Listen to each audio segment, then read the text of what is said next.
Hello and welcome for all of you who are tuned in. You're watching TMH as we present you our daily English news. As we move on to our headlines for today, drone strikes has killed 10 people in Ethiopia's Tigray capital, Mekelle City. Tigray's military command says the widespread military campaign by the Ethiopian and Eritrean regimes has been foiled by the remarkable perseverance of its gallant forces, and Ethiopia has rejected UN experts' call for UNSC meeting cautions it to foreclose all doors of cooperation. As we move on to our main updates for today, drone strikes kills 10 people in Ethiopia's Tigray capital. 2 airstrikes hit the capital of Ethiopia's Tigray region on Wednesday morning, killing 10 people, many of them first responders, and the director of the city's flagship Eider Hospital said Ethiopia's government gave no sign of taking up the Tigray forces' offer to stop fighting and pursue talks. The target in Mekelle was a residential neighborhood, as Kebrom ገብረስላሴ told the Associated Press, and 3 of the victims need urgent major surgery in the face of a shortage of medicines of all kinds, he said. The first airstrikes wounded 2 people, but the second was even more deadly, with rescuers among those killed, as Kebrom mentioned. The death toll could climb as more patients reached the hospital, another doctor said, speaking on conditions of anonymity because they were not authorized to speak publicly. In a weekend statement to mark Ethiopia's New Year's, the Tigray leadership said that they is ready to participate in an immediate cessation of hostilities with Ethiopian forces, leading to a comprehensive ceasefire, and even welcomed the mediation led by the African Union. But Ethiopia's federal government is yet to publicly respond. With independent media, human rights groups, and monitors barred from Tigray region, and most basic services like internet severed, it is challenging to assess the situation that's taking place on ground. Several airstrikes have hit Mekelle City since fighting resumed between the Tigrayan forces and the Ethiopian government once in late August, shattering a period of relative calm since late March of this year. Then the calm had allowed more humanitarian aid to reach a long blockaded Tigray region, but those deliveries have since now been halted, according to the United Nations. Tigray's military command says a widespread military campaign by the Ethiopian and Eritrean regimes has been foiled by a remarkable perseverance by its gallant forces. Tigray Military Command, in a statement released, said its forces have come out victorious in the campaign that has lasted for more than 3 weeks of a day and night heavy fighting multiple fronts. On the Deadbeat front, a total of 27 divisions of the enemy's forces consisting of more than 23 infantry divisions, 1 mechanized division, and 3 divisions from the Amhara Special Forces, and estimated thousands of Fano and Amhara militia were defeated while attempting to enter the town of Shira in Tigray. After 10 days of defensive measures, and the heroic Tigrayan army went on a counter-offensive on the 11th of September of 2022, successfully annihilating and scattering enemy forces. In the Adiabo front, starting from September 1st, and with the intention of capturing Shira, the enemy, composed of 9 infantry divisions of the Ethiopian National Defense Force and more than 3,000 Amhara Special Forces and 24 infantry and 2 mechanized divisions of the Eritrean Defense Force. They've been waging offensives for more than 10 days through the sub-fronts, and after making strategic geographical adjustments by its choice to sustainably break the joint genocidal forces, Tigray army was able to defeat and scatter these enemy forces, with thousands being killed, wounded, and even captured. In the Adi front, 6 infantry divisions of the Ethiopian army and 3 divisions of the Amhara Special Forces, assisted by countless Fano and Amhara militia and mechanized units, repeatedly initiated an offensive starting from the 3rd of September. They were held at bay by our forces, as the statement said. On the southern front, 18 infantry divisions of the Ethiopian Army, 4 special commando divisions, and 1 division of the Republican Guard, 1 mechanized division, and 4 divisions of the Amhara Special Forces, alongside countless Fano and militia forces, were also defeated after they launched their repeated attacks since the 9th of September. Tigray army has successfully captured Warqe, Gobe, Belago, and their other surrounding areas. On the Sakota front, from the 31st of August to the 5th of September, 13 infantry divisions of the Ethiopian army, 1 mechanized division, and 4 divisions of the Amhara forces, alongside the majority of which were Fano and the Amhara militias, made multiple attempts to capture Samra and its surroundings by advancing through Abargalle. Our heroic army, along with forces from the democratic movement of Ago, launched defensive and counteroffensive measures and were able to stop the progress of the enemy forces, as Tigray Military Command stated in this above statement.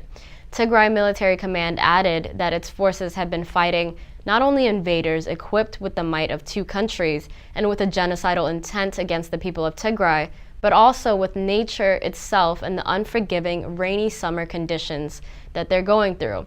In this bloody war, the sacrifice of our heroes and our heroines shall return the tears of mothers of Tigray from despair to tears of joy and pride, as our children shall once again be free to run through the lands and feel safely to do so, as the statement underlined. Member of the Tigray Central Command, Getachew Reda, also says his government offers for talks comes from a position of strength and nothing else. Getachew Reda, in an interview with the BBC, said peace is Tigray's government's strategic choice. Let's take a listen. There have been massive offensives being launched against Tigray by the combined forces of Abiy Ahmed and Isaias Afwerki. And we have been able to not only defend our positions, in many cases, their offensives have been unraveling as we speak in many parts of Tigray where offensives have been launched. Enemy forces are in disarray. As we speak, drones are targeting civilians in the capital where I am now. But peace being our strategic choice, we still insist that what is essentially a political problem can only be solved politically through dialogue. Well, you that's a gesture we've made from a position of strength, not from a position of weakness. Getachew Reda, he stated that the unilateral cessation of hostilities declared 6 months ago unraveled because of the belligerence of the Ethiopian government and its allies, such as the Eritrean forces. Fighting was imposed on us. The cessation of hostilities unilaterally declared 6 months ago unraveled because Abiy Ahmed and Isaias Afwerki thought that they were prepared enough to launch an offensive because they thought they had secured the acquiescence of the international community to go ahead with their project. And of course, they launched an offensive with the assumption that they could crash us completely. 3 weeks on, they have not only failed miserably to carry through their project, but their forces in many fronts are crumbling like a house of cards. So it's very unfortunate that fighting resumed, but we still insist that a political solution, only political solution, is the way out, and talking is the best game in town. Reda added and said that the people of Tigray will accept nothing short of full exercise of their rights to self-determination and freedom. What we are insisting on is the government's willingness to abandon the use of force as a way of imposing its will on the people of Tigray. What we are trying to do is to make sure that the will of the people of Tigray should be fully respected. And whatever we want to do within Tigray, we should be allowed to exercise an unfettered freedom, because this is pretty much what the Constitution is provided for. But it's very unfortunate people who are not ready to live by the Constitution are doing everything to stand in the way of that freedom. Nothing short of that freedom will be acceptable. U.S. and Germany held together in Tigray offer for talks to end the Ethiopian war. The Ethiopian government has not responded to the peace offer by the government of Tigray and continues to launch attacks on all fronts and target civilians through these continuous drone attacks. Timnit Bayru has more on these details. The US and Germany have welcomed Tigray government's call for ceasefire and peace talks to end renewed conflict in the country. The government of Tigray on Sunday said it's prepared to abide by an immediate cessation of hostilities and to participate in a peace process under the auspice of the African Union, according to a statement published on its Twitter page. Ethiopia's government has yet to respond to this offer. It's previously demanded negotiations be held without preconditions. Prime Minister Abiy Ahmed's spokeswoman, Belene Siyum, didn't answer a text message and a call to her mobile when Bloomberg sought a comment. The U.S. welcomes the Tigray Regional Government's authorities' statement, White House Press Secretary Karine Jean-Pierre told reporters Monday on board Air Force One while en route to Boston. The Ethiopian government has stated its willingness to go talks at any time, anywhere, and should seize this moment to give peace a chance. Conflict resumed in northern Ethiopia last month, ending a humanitarian ceasefire signed in March that halted 16 months of violence in which millions of people were forced to flee their homes. The renewed fighting threatens to stymie efforts by Ethiopian government to improve relations with international financiers as it awaits an International Monetary Fund loan amid efforts to revamp its debt. Yields on Ethiopia's $1 billion of euro bonds due in 2024 rose 25 points on Tuesday to 38.82%. In recent days, the European Union and other foreign diplomats began assembling a team of mediators from the international community to back the African Union as observers as a way of supporting the talks, said two Western diplomats who spoke on condition of anonymity. Fighting continues on multiple fronts while the Ethiopian government is conducting repeated drone strikes on civilian targets in the regional capital Mekelle. U.S. President Joe Biden's special envoy for the Horn of Africa, Mike Hammer, is in the region and actively engaged with the parties, the African Union and international partners to help advance the peace process, Jean-Pierre said. We strongly encourage the Ethiopian government to act on its pledge to stand by anytime, anywhere, and without preconditions for ceasefire talks, a spokesperson for Germany's foreign ministry said in an emailed statement.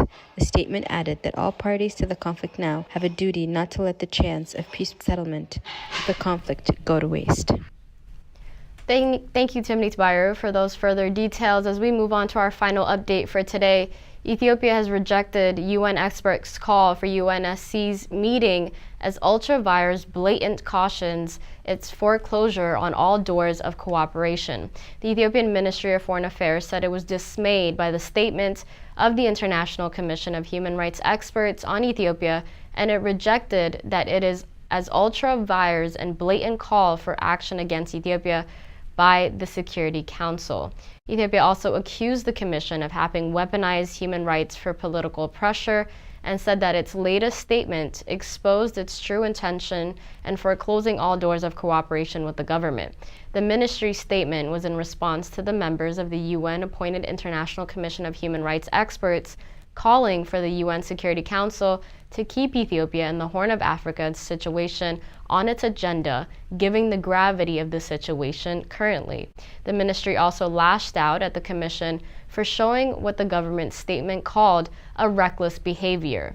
In related news, Ethiopia's permanent representative to the UN, Taye Asqeselase, told local media that the UN Security Council has no legal mandate to convene a meeting on Ethiopia. He said the crisis in Ethiopia is an internal affairs and matter.